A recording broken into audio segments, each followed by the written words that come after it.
Hello, ഇഷ്ടം മാത്രം പുത്തൻ പ്രൊമോ വിശേഷങ്ങളിലേക്ക് എല്ലാ കൂട്ടുകാർക്കും സ്വാഗതം. അങ്ങനെ നമ്മുടെ ഇഷിതയുടെ മഹേഷിന്റെ വീഡിയോ വൈറലായതോടെ നമ്മുടെ ഇഷിത കട്ടക്കലിപ്പിലാട്ടും.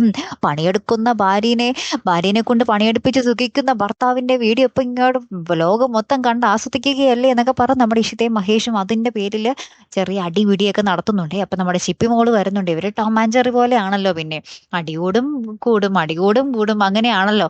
അതിന് പിന്നാലെ നമ്മുടെ കൈലാസ് വന്നിട്ട് വീട്ടില് നമ്മുടെ മഹേഷിന്റെ അടുത്ത് ഇഷിതയുടെ അടുത്തും അവിടെ അമ്മയുടെ അടുത്തൊക്കെ പറയുന്നുണ്ട്, ഈ കല്യാണം നടക്കില്ല. കാരണം എന്ന് വെച്ചാല് ഈ കല്യാണം നടന്നാൽ ഭർത്താവ് 6 മാസത്തിൽ കൂടുതൽ വാഴില്ല എന്ന് പറയുന്നുണ്ട്. ഇത് കേട്ടപാടെ കേൾക്കാത്ത പാടെ നമ്മുടെ മഹേഷിന്റെ അമ്മ പോയിട്ട് നമ്മുടെ സുചിത്രയെ കുറെ വഴക്ക് പറയുന്നുണ്ട്. ഒന്നാമതെ അമ്മയ്ക്ക് ഈ കല്യാണത്തിന് ഇഷ്ടമല്ലായിരുന്നു അല്ലെ. ഇപ്പോൾ ദാ അതിനൊരു അച്ചട്ടായ ഒരു കാരണവും കൂടി കിട്ടിയിരിക്കുകയാണ്. അപ്പൊ ഇതിന്റെ പേരിൽ ഒരു കലഹം നടക്കുന്ന ഒരു രംഗം തന്നെയാട്ടോ ഏറ്റവും ഒടുവിൽ നമുക്ക് കാണുവാൻ സാധിക്കുന്നത്. കാത്തിരുന്ന് തന്നെ കാണാം. അപ്പൊ അടുത്തൊരു വീഡിയോയുമായി വരുന്നത് വരയ്ക്കും ഗുഡ് ബൈ.